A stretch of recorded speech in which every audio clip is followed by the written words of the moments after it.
Super star Rajini சாருக்கு பிறகு அடுத்த இடத்தை பிடிக்க வேண்டியவர் தியாகராஜன் சாரோட சன் பிரசாந்த் சார் தான். அவர் பிடிச்சிருக்கணும்.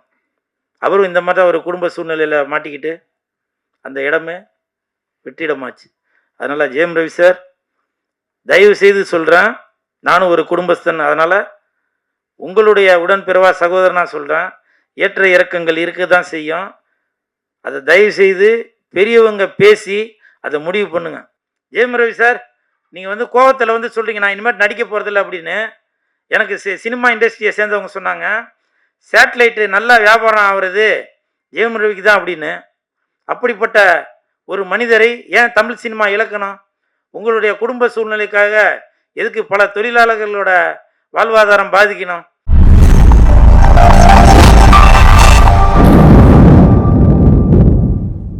நான் குடும்பஸ்தன் நான் சொல்கிறேன். ஜெயம் ரவி சார், ரவி மோகன் சார், உங்களோட கதர்லாம் நான் பார்த்தேன். அந்த வீடியோவை எடுத்து நான் யாருக்கு அனுப்பணுமோ அந்த வீடியோவை அனுப்பிச்சேன். எல்லா குடும்பத்திலையும் பிரச்சனை இருக்க தான் சார் செய்யுது. யாருக்கு பிரச்சனை இல்லை? எவ்வளோ பெரிய ஆள் வேணால் எடுத்துக்கோங்க. சினிமா மட்டும் இல்லை, அரசியல், தொழிலதிபர் யாராக இருந்தாலும் சரி, பிரச்சனை இருக்க தான் செய்யுது. நீங்கள் அதை வெளியில் கொண்டு வந்து வேடிக்கை பார்க்குற நிலைமை தான் வந்திருக்கு. பல பேர் சப்போர்ட் பண்ணுவாங்க, பல பேர் எதிர்ப்பு தெரிவிப்பாங்க. இதே மாதிரி நடிகர் பிரசாந்த் அவர்கள், எனக்கு தெரிஞ்சு சூப்பர் ஸ்டார் ரஜினி சாருக்கு பிறகு அடுத்த இடத்தை பிடிக்க வேண்டியவர் தியாகராஜன் சாரோட சன் பிரசாந்த் சார் தான். அவர் பிடிச்சிருக்கணும். அவரும் இந்த மாதிரி ஒரு குடும்ப சூழ்நிலையில் மாட்டிக்கிட்டு அந்த இடமே வெற்றிடமாச்சு.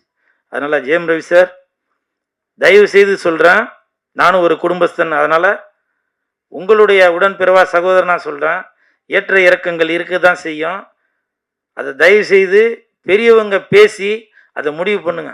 ஏன்னா இந்த நேரத்தில் வார்த்தைகளை கொட்டிட்டாக்க, ஏன்னா உங்களுக்கு 2 பசங்க இருக்காங்க, நான் அவங்க பசங்களுக்காக தான் வாழ்ந்துட்டு இருக்கேன்னு 2 பேருமே மாறி மாறி சொல்லிட்டு இருக்கீங்க. அதனால் தயவு செய்து சொல்கிறேன், நீங்கள் என்னோட சின்னவரா பெரியவரா இல்லை உங்கள் வயது உடையவனா என்னன்ற எனக்கு தெரியல. ஏன்னா உங்கள் கம்பெனியில் நான் சாப்பாடு சாப்பிட்டவன், சம்பளம் வாங்கினவன், அந்த நன்றி உணவோடு சொல்கிறேன். தயவு செய்து ஜெயம் ரவி சாருக்கு தகுந்த, அதற்கு தகுதி உள்ளவர்கள் அவங்க 2 பேருக்குமே ஒரு கவுன்சிலிங் கொடுத்து இணைத்து வைக்க பாருங்க. ஏன்னா ஜெயம் ரவி சாரோட குடும்பம் எனக்கு நல்லா தெரியும். அப்படிப்பட்டவங்க இல்லை அவங்க. எல்லா குடும்பத்திலையும் பிரச்சனை இருக்க தான் செய்யும். ஆர்த்தி மேடம், நீங்கள் என்னோட சின்னவங்களா கூட இருப்பீங்க. உங்கள் பாதம் தொட்டு கேட்குறேன், உங்களுடைய குழந்தைகளோட நலன் கருதி தயவு செய்து நீங்கள் ஒரு சுமூகமான ஒரு முடிவு எடுத்து நீங்கள் ஒத்துமையாக வாழணும். ஜெயம் ரவி சார், நீங்கள் கோவத்தில் சொல்கிறீங்க நான் இனிமேல் நடிக்க போகிறதில்ல அப்படின்னு. எனக்கு சினிமா இண்டஸ்ட்ரியை சேர்ந்தவங்க சொன்னாங்க, சேட்டலைட்டு நல்லா வியாபாரம் ஆகுறது ஜெயம் ரவிக்கு தான் அப்படின்னு. அப்படிப்பட்ட ஒரு மனிதரை ஏன் தமிழ் சினிமா இழக்கணும்? உங்களுடைய குடும்ப சூழ்நிலைக்காக எதுக்கு பல தொழிலாளர்களோட வாழ்வாதாரம் பாதிக்கணும்? அதனால் ஜெயம் ரவி சார், ஆர்த்தி மேடம், தயவு செய்து நீங்கள் இல்லைனாக்க வேற யாரோட ஒத்துழைப்பும் இல்லாமல் நீங்களே பேசி ஒரு முடிவு எடுங்க. ஏன்னா நான் குடும்பஸ்தன், எனக்கு தெரியும். எனக்கும் பல துன்பங்கள் இன்ன வரைக்கும் இருந்துட்டு தான் இருக்கு. எல்லாத்தையும் நான் சமாளித்து தான் போயிட்டு இருக்கேன். அதுதான் குடும்பம். ஸ்டேஜில் உள்ளவங்களுக்கு பல பேருக்கு தெரியும் அது. ஏன்னா வழி சொல்றதுக்கு ஊரே வரும், ஆனால் வழி சொல்றதுக்கு ஒருத்தர் கூட வரமாட்டாங்க. அப்படிப்பட்ட தட்டுங்க சார். இது எனக்கு மட்டும் இல்லை, ஜெயம் ரவிக்கு மட்டும், எல்லாருக்கும் தான் சொல்கிறேன். வழி சொல்கிறதுக்கு ஊரே வரும், ஆனால் வழி சொல்கிறதுக்கு ஒருத்தங்க கூட வரமாட்டாங்க. என்ன கூட பல பேர் சொல்லுவாங்க, எதுக்கு நீ தேட்டரில் போய் கத்திட்டு இருக்கிற, எதுக்கு நீ அந்த நிகழ்ச்சிக்கு போகிற, இந்த நிகழ்ச்சிக்கு போகிற அப்படின்னு. நீங்கள் டைரக்டர் தானே, நீங்கள் ப்ரொடியூசர் தானே, எனக்கு ஒரு வழி காட்டலாம்ல. அதுதான். அதனால் ஜெயம் ரவி சார், தயவு செய்து நீங்கள் இதை புரிஞ்சு 2 பேரும் சுமூகமாக ஒரு முடிவு எடுங்க. அப்புறம் இது விசாரணை கைதி அப்படின்றதால இந்த விசாரணையும் சொல்கிறேன் நான். முதல்ல குழந்தைகளுக்கு, அதாவது இப்போ உள்ள குழந்தைகளுக்கு செல்ஃபோனை காமிச்சு அதில் உள்ள ரீல்ஸை காமிச்சு தான் சோறு ஊட்டிகிட்டு இருப்பாங்க. தெரியாதனமாக நம்ம சிஎம் விஜய் சார் ஒரு அறிக்கை ஒன்று கொடுத்துட்டாரு, இனிமே டாஸ்மார்க்ல 10 ரூபா பணம் வாங்க மாட்டாங்க எக்ஸ்ட்ரா அப்படின்னு. அது சொன்னது தான் சொன்னாரு. ஆனா இப்போ எல்லாரும் அந்த வீடியோ எடுத்து போட்டுட்டு இருக்காங்க. வேணும்னு அந்த கடைக்கு போறது, அவங்க கிட்ட வம்பு பண்றது, வம்பு பண்ணி அது ஒரு வீடியோவா எடுக்கிறது. எதுக்கு நீ 20 ரூபா வாங்குற, 10 ரூபா திருப்பி கொடுத்தாங்க, அந்த பாட்டில் திருப்பி கொடுத்தா 10 ரூபா திருப்பி கொடுத்துருவோம் இப்படின்னு சொல்லி வம்பு பண்ணிக்கிட்டு இருக்காங்க.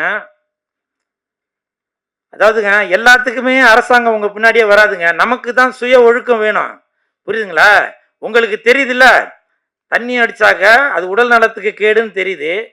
வேணும்னு அந்த ஒயின் ஷாப்காரங்கிட்ட சண்டை வலிக்கணுன்றதுக்காகவே நீங்க போய் அங்கே போய் காசை கொடுத்து, இது வந்து 140 தான் போட்டிருக்கு, எதுக்கு நீ 160 வாங்குற அப்படின்னு நம்முடைய சிஎம் விஜய் சாருக்கு கெட்ட பேர் வாங்குறதுக்காக சில தீய சக்திகள் அந்த மாதிரி வேலை பார்த்துட்டு இருக்கிறீங்க. இதை வந்து நான் டிவிக்கேன்னு வேற, நான் வீடியோலாம் பார்த்தேன், டிவிக்கேன்னு வேற பெருமையா வேற சொல்றீங்க. எங்க அண்ணன் விஜய் சொல்லியிருக்காரு, நீ எதுக்கு 10 ரூபா எக்ஸ்ட்ரா வாங்குற, 20 ரூபா எக்ஸ்ட்ரா வாங்குற அப்படின்னு. இது எதுக்கு? ஒரு அரசை நல்வழிப்படுத்துவதற்காக நம்ம இருக்கணும். ஏன்னா இப்போ அந்த வீடியோ நீங்க எடுத்து போடுறது, இப்போ ஒரு மாசத்துக்கு முன்னாடி பார்த்தீங்கன்னாக்கா, இப்போ ஜாலியா பெண்கள் ஆடுறதோ ஆண்கள் ஆடுறதோ ஏதோ ஒன்று, அவங்க ட்ரெஸ் போட்டு ஏதோ ஒன்று பல இதெல்லாம் வரும். ஆனால் இப்போ கடந்த ஒரு வாரமாக திறந்தாக்க வெறும் ஒயின் ஷாப் வீடியோ தான் வருது. அப்போ அந்த வீடியோ பார்த்துட்டு இருக்க குழந்தைங்களுக்குலாம் என்ன தோணும்? தெரியாத பசங்களுக்கும் அது சரக்குனா என்ன, தட்டுக்கு சார், தெரியாத பசங்களுக்கும் அந்த விஷயம் தெரிய வரும். நம்மளும் அது என்னன்னு தெரிஞ்சுப்போம் அப்படின்னு. அதனால தயவு செய்து சுய ஒழுக்கம் நம்மள்கிட்ட தான் இருக்கணும்.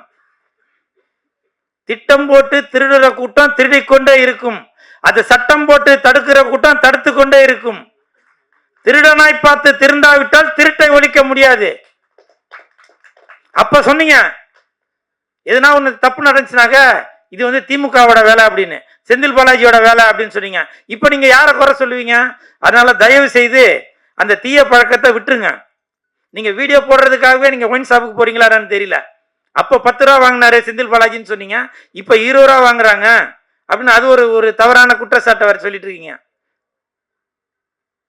உங்களுடைய அந்த வீடியோ பார்க்கும்போது பொதுமக்களை விடுங்க, உங்களுடைய அம்மா அப்பா, உங்களுடைய மகன்கள் மகள்கள் அக்கா தங்கச்சி எல்லாரும் பார்க்க மாட்டாங்களா? அந்த சூடு சொரணை உங்களுக்கு வேணாமா?